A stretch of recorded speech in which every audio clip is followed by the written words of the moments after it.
Hi, Scott Orlin with CINEMA-Magazin. The movie is called First Man, and the first man responsible for it is Academy Award-winning director Damien Chazelle. Congratulations. We've cinematically seen a lot of movies that have been kind of set in space, or at least that have dealt with astronauts, but you seem to have taken it to a much more nuanced, realistic level. How challenging was that? Well, it was in some ways the inspiration behind the whole thing was to try to make it almost like a documentary, make it feel like we had sort of smuggled cameras into these capsules with the astronauts themselves, also into their homes on the ground, and that we were just sort of eavesdropping on the reality, what was going on. So it meant a lot of research, it meant a lot of work to try to make it as authentic as possible. Doing effects in camera, training the actors, getting the research just right. So it was challenging, but it was a fun challenge. You mentioned research. We are actually here at NASA down in Florida. How important was it to have them on board? What kind of insights did they afford you, or did they give you, that made this project easier for you to put together?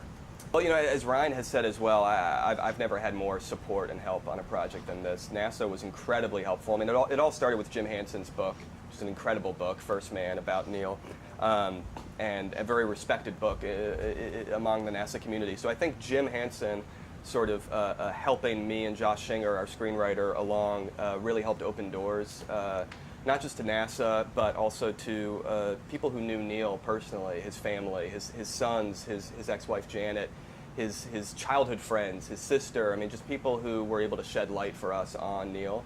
And then, yeah, we were really lucky to be able to shoot here, to be able to shoot at Edwards Air Force Base, where Neil flew as a test pilot, to be able to have real astronauts on set when we were shooting things like the Apollo missions. You know, we were able to have Mike Collins and Buzz Aldrin on set, Al Warden, who flew one of the later Apollo missions on set. People like that who could really kind of look and say, that's wrong, that's right, you got that, you don't have that. Just keep us in check, because we wanted it to feel real and be real. Last movie that you did, you asked your actor to sing, dance, play the piano. Now you've asked him to basically put himself into the smallest capsule, basically a Spam can, doing that. What was it about Ryan Gosling, that the synergy between the two of you, that you work so well together?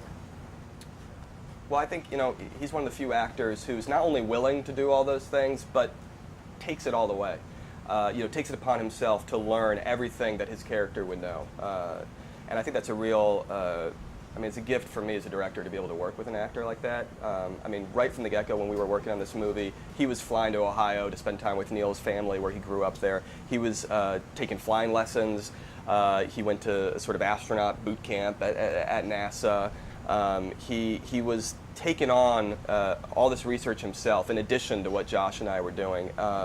And also finding things about Neil that we didn't even find, that then fed their way into the script and into the movie. So it's less like a director working with an actor when you're working with Ryan. It's more like just you're working with a fellow storyteller. You're working with someone who is just as invested as you are in the whole movie, not just his performance, but the entire story. And that's just a tremendous honor and a gift. And just a last question for you. I mean, what's fascinating to me is, you know, on one hand, you could kind of look at this and go, oh, it's American ingenuity.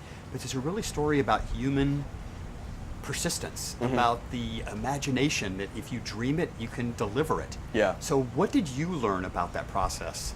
You know, going through this, and especially this is for Germany, so for a world audience. Yeah. Because it's not an American story; it's a human story. Well, I think it's both, really. You know, I mean, obviously, the moon landing was an American achievement, and part of the fabric of America itself, I think, in these past 50 years. At the same time, it was, to me, it's one of those iconic moments in history that kind of tells us that all humanity is capable of more than I think we often even think. And what was amazing for me, what was inspiring for me, what I hope comes across in the movie was to find out how hard it was. That this wasn't a bunch of superhumans in the 60s who were far removed from us, who just sort of descended from the sky and did it because it was easy. As Kennedy said, they did it because it was hard, and it was hard. It cost, in many cases, lives. It cost a tremendous amount, and there was a sacrifice involved in turning essentially fantasy into reality. I mean, that's what the moon landing was. It was turning something that was this outlandish idea before the 60s into concrete reality in such a short span of time. So I think actually shining a light on how difficult this was and the actual practical reality of that process of turning fantasy into reality was for me endlessly inspiring, and I hope for audiences all over the world would be endlessly inspiring. You inspired me, Damien. Thanks. Congratulations. Thank This you, is Scott Scott. Orlin. Till next time.